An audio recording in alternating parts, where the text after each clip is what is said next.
दोस्तों आज के वीडियो में हम बात करने वाले हैं जो कि ट्रांसफार्मर लेस इन्वर्टर होते हैं और जो ट्रांसफार्मर वाले इन्वर्टर होते हैं, दोनों में डिफरेंस समझेंगे, किस प्रकार ये काम करते हैं, सब कुछ जानेंगे। दोस्तों इन इन्वर्टर के बारे में मैं इतना डिटेल में बताने वाला हूं कि आप खुद डिसाइड कर पाओगे कौन सा इन्वर्टर बेस्ट है, उनकी वर्किंग भी अच्छे से समझ पाओगे।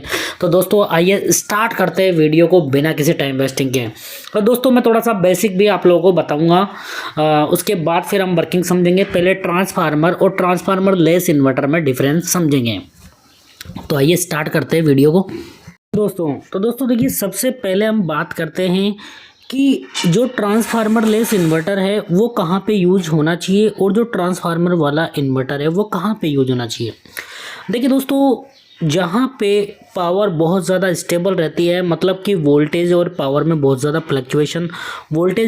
फ्लक्चुएशन नहीं होता है, उन कंट्रीज़ में ट्रांसफार्मर लेस इन्वर्टर का उपयोग करते हैं। बट दोस्तों एक इंडिया जैसे कंट्री में जो वोल्टेज है उसका बहुत ज़्यादा फ्लक्चुएशन होता है, इसलिए भी दोस्तों हम ज़्यादातर जो इंडियन कंडीशन है उसके अकॉर्डिंग दोस्तों जो ट्रांसफार्मर लेस इन्वर्टर है अगर आप ख़रीद भी लोगे तो दोस्तों थोड़ा सा अगर वोल्टेज में फ्लक्चुएशन हुआ तो दोस्तों यहाँ पे मॉसफेट जलने का खतरा रहता है और यहाँ पे इन्वर्टर ख़राब होने की संभावना रहती है। तो दोस्तों ऐसे कंट्री जहाँ पे बहुत ही पावर स्टेबल रहती है वो कंट्रीज़ इनका यूज़ करते हैं और बेच भी रहे हैं। जैसे इंडिया में बहुत सारे चाइना से इंपोर्ट करते हैं। तो दोस्तों यहाँ पे इंडियन कंडीशन के अकॉर्डिंग ही अगर दोस्तों मेरी माने तो आपको अदर कंट्री से नहीं लेना चाहिए, क्योंकि अदर कंट्री में बना हुआ इन्वर्टर वहाँ की जो कंडीशन है वहाँ के अकॉर्डिंग डिज़ाइन किया जाता है। अगर कोई फॉरेन कंपनी इंडिया में आके मेक करती है तो वो इंडियन कंडीशन के अकॉर्डिंग बनाती हैं, क्योंकि थोड़ा सा फ्लक्चुएशन आया और ये इन्वर्टर ख़राब हो जाता है। और दोस्तों वही हमारे इंडियन मार्केट के जो ट्रांसफार्मर वाले इन्वर्टर की बात करें तो दोस्तों इफ़िशियंसी तो कम होती है, डेफिनेटली हम मान सकते हैं, बट दोस्तों ये बहुत ही ज़्यादा रिलायबल होता है। बहुत ही हैवी लोड कंडीशन के लिए हम इसका इजीली यूज़ कर सकते हैं। अगर और ज़्यादा हम समझना चाहें तो दोस्तों अगर यहाँ पे हम और ज़्यादा बात करें दोस्तों इन इन्वर्टर्स की, तो देखिए सबसे पहले मेन डिफरेंस है दोस्तों, ये 50 से 60 हर्ट्ज फ्रीक्वेंसी पे ऑपरेट होता है, ये 20 टू 1 मेगाहर्ट्ज तक ऑपरेट होता है। दोस्तों जैसे ही फ्रीक्वेंसी बढ़ती है वैसे ही ट्रांसफार्मर का साइज स्मॉल हो जाता है। जैसा कि आपने देखा भी होगा कि एसएमपीएस बेस पावर सप्लाई, अब हम चाहे टीवी हो, चाहे हमारा कंप्यूटर हो, चाहे हमारा मोबाइल चार्जर हो, सभी में इस प्रकार की सप्लाई यूज़ करते हैं। इससे क्या होता है दोस्तों, पहले आपने देखा होगा अगर सन 2000 में आपने भी अगर मोबाइल ख़रीदा होगा तो वहाँ पे लगभग 500 ग्राम या 700 ग्राम का मोबाइल चार्जर होता था। बिल्कुल उसको मतलब कैरी करना भी बहुत दिक्कत होता था। फिर यहाँ पे हाई फ्रीक्वेंसी वाली टेक्नोलॉजी आई, हाई फ्रीक्वेंसी वाले ये ट्रांसफार्मर आए, तो दोस्तों फिर एसएमपीएस पावर बनाई जिसकी आउटपुट भी कांस्टेंट रहता है, क्योंकि ट्रांसफार्मर में आउटपुट भी डिपेंड करता है। अगर आपने चार्जर भी ले लिया तो इनपुट वोल्टेज पर डिपेंड करता है, जबकि यहाँ पे फीडबैक सिस्टम होता है जिससे आउटपुट वोल्टेज हमेशा कांस्टेंट रहता है। तो हाई फ्रीक्वेंसी से ट्रांसफार्मर का साइज़ बहुत ही छोटा हो जाता है। तो इतने जो ट्रांसफार्मर लेस इन्वर्टर होते हैं बहुत ही हल्के होते हैं, कहीं भी आप कैरी कर सकते हो, और बहुत ही हल्के और बहुत ही स्मॉल साइज़ में होते हैं। इफ़िशियंसी की बात करें तो दोस्तों ट्रांसफार्मर लेस इन्वर्टर की इफ़िशियंसी ज़्यादा होती है, ट्रांसफार्मर वाले इन्वर्टर की इफ़िशियंसी कम होती है, क्योंकि दोस्तों वहाँ पर स्ट्रेसेस और एडी करंट लॉसेस बहुत ज़्यादा होते हैं।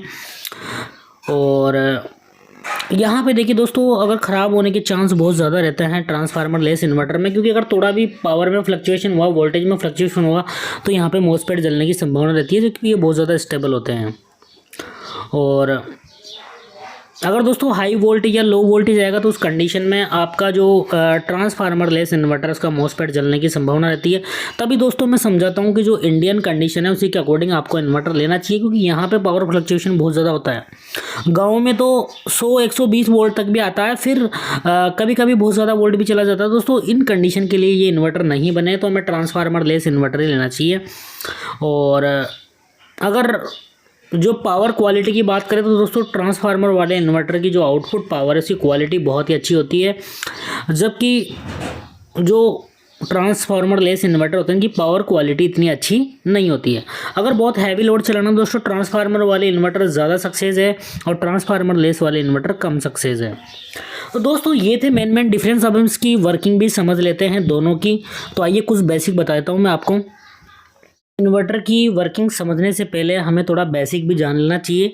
जो ऐसी सप्लाई होती है दोस्तों, यहाँ पे फ्रीक्वेंसी होती है। फ्रीक्वेंसी का मतलब क्या होता है कि एक पॉजिटिव और एक नेगेटिव साइकिल कंप्लीट करने में कितना समय लगा। अगर मान लो हमारी सप्लाई की फ्रीक्वेंसी 50 हर्ट्ज है, इसका मतलब है कि 1/50 सेकंड में एक पूरी साइकिल कंप्लीट हो रही है। जैसा कि आप देख पा रहे होंगे, ये पॉजिटिव साइकिल और ये नेगेटिव साइकिल, इन दोनों को मिला के बोलते हैं एक साइकिल।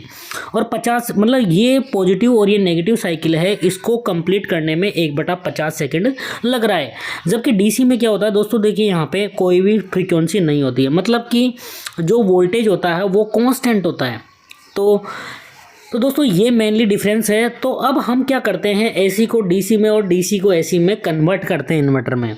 और ट्रांसफार्मर, अगर एसी को स्टेप अप करना है तो ट्रांसफार्मर यूज़ करते हैं, और डीसी को स्टेप अप या स्टेप डाउन करना है तो बक बूस्ट कन्वर्टर यूज़ करते हैं। तो इनके बारे में थोड़ा सा आपको बता देता हूँ। देखिए दोस्तों, अगर डीसी को एसी में कन्वर्ट करना है तो इन्वर्टर सर्किट यूज़ होता है, जो कि 12 वोल्ट डीसी को 12 वोल्ट एसी में कन्वर्ट कर सकता है।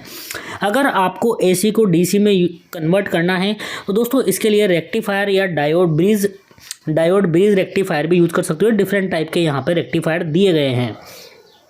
इसके अलावा दोस्तों अगर हम बात करें यहाँ पे, अगर एसी वोल्टेज को स्टेप अप और स्टेप डाउन करना है दोस्तों, आप ट्रांसफार्मर का यूज़ कर सकते हो।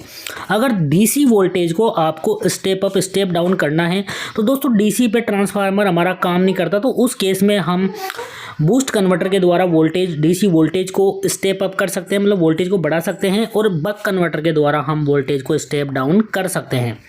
अगर दोस्तों इसके बाद हम बात करें, देखिए यहाँ पे तो इतना आपको समझ में आ गया होगा। अब सारे इन्वर्टर की वर्किंग मैं बताने वाला हूँ डिटेल में, तो आइए स्टार्ट करते हैं।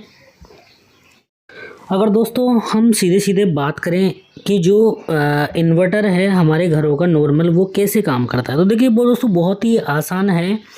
जो भी डीसी वोल्टेज होगा उसको दोस्तों यहाँ पे इन्वर्टर सर्किट लगा होगा, जो कि एसी वोल्टेज में कन्वर्ट कर देगा। मान लो यहाँ पे आपने 12 वोल्ट की बैटरी लगा रखी है, तो दोस्तों ये 12 वोल्ट डीसी को यहाँ पे 12 वोल्ट एसी में चेंज कर देगा, जो इन्वर्टर सर्किट है यहाँ पे लगा होगा।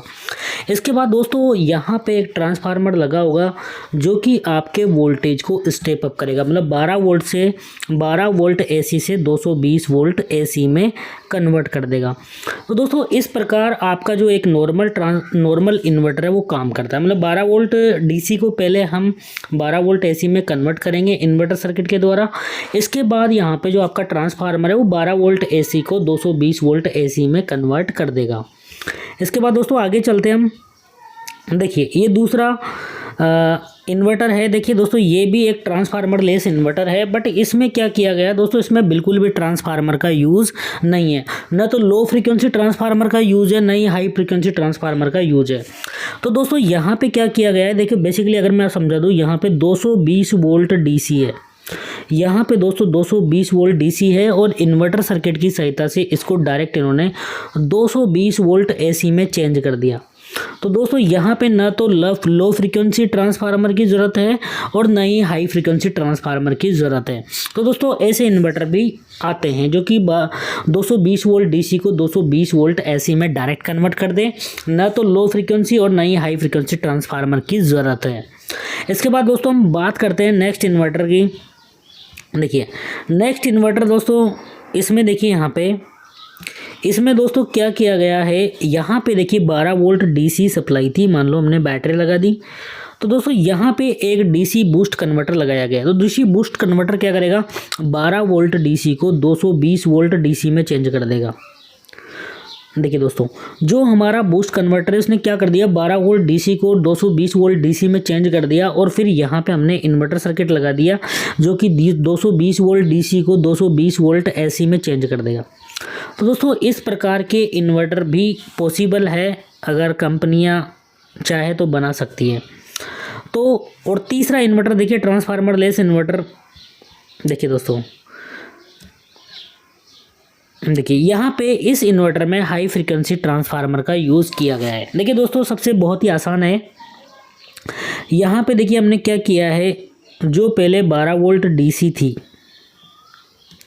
12 वोल्ट डीसी को दोस्तों हाई फ्रीक्वेंसी सप्लाई में बदल दिया गया। मान लो डीसी सप्लाई थी, अब आप इस स्विच को बार बार ऑन ऑफ करोगे तो दोस्तों इस प्रकार ये सप्लाई हाई फ्रीक्वेंसी सप्लाई में चेंज हो जाएगी। फिर अगर हाई फ्रीक्वेंसी सप्लाई में चेंज हो गई तो दोस्तों यहाँ पे जो हाई फ्रीक्वेंसी ट्रांसफार्मर है, फेराइट कोर ट्रांसफार्मर है, वो हम लगा देंगे, जो क्या करेगा, इस वोल्टेज को स्टेप अप कर देगा। कितना? 220 वोल्ट एसी। फिर दोस्तों इसके बाद इस एसी वोल्टेज को, क्योंकि दोस्तों इसकी फ्रीक्वेंसी बहुत हाई है, तो हम क्या करेंगे, सबसे पहले इसको डीसी में चेंज करेंगे, जिससे इसकी फ्रीक्वेंसी 0 हो जाएगी। तो दोस्तों देखिए यहाँ पे बहुत ही सिंपल है। हमने क्या किया है, पहले 12 वोल्ट डीसी को high frequency voltage, high frequency AC में चेंज किया है। 12 वोल्ट हाई फ्रीक्वेंसी सप्लाई में चेंज कर दिया। इसके बाद इसको 220 वोल्ट हाई फ्रीक्वेंसी सप्लाई में चेंज कर दिया। इसके बाद यहाँ पे हमारा ब्रिज रेक्टिफायर है, जो क्या करेगा दोस्तों, 220 वोल्ट हाई फ्रीक्वेंसी सप्लाई को 220 वोल्ट डीसी में चेंज कर देगा। देखिए यहाँ पे, तो यहाँ पे हमने क्या कर दिया दोस्तों, देखिए यहाँ पे सबसे पहले 12 वोल्ट डीसी थी, इसको हमने हाई फ्रीक्वेंसी 12 वोल्ट में चेंज किया। फिर यहाँ पे जो हमारा हाई फ्रीक्वेंसी ट्रांसफार्मर है, इसने स्टेप अप कर दिया इस वोल्टेज को, 220 वोल्ट हाई फ्रीक्वेंसी सप्लाई में चेंज कर दिया। फिर यहाँ पे हमारा रेक्टिफायर लग रहा है, जो कि इसको 220 वोल्ट डीसी में चेंज कर देगा। फिर दोस्तों यहाँ पे हमारा इन्वर्टर सर्किट लग रहा है, जो कि 220 वोल्ट डीसी को 220 वोल्ट एसी में चेंज कर देगा। तो दोस्तों इस प्रकार भी इन्वर्टर काम करते हैं। अब देखिए नेक्स्ट इन्वर्टर है। अब नेक्स्ट इन्वर्टर दोस्तों बहुत ही ज़बरदस्त है। यहाँ पे हमने क्या किया है, यहाँ पे भी बूस्ट कन्वर्टर यूज़ किया गया है। तो देखिए दोस्तों, अगर आपको पहले 12 वोल्ट डीसी को 220 वोल्ट डीसी में चेंज कर लिया बूस्ट कन्वर्टर से, फिर 220 वोल्ट डीसी को एसी में चेंज कर दिया इन्वर्टर सर्किट से, तो बहुत ही सिंपल इसकी वर्किंग है। देखिए नेक्स्ट, तो दोस्तों ये थे सारे इन्वर्टर, चाहे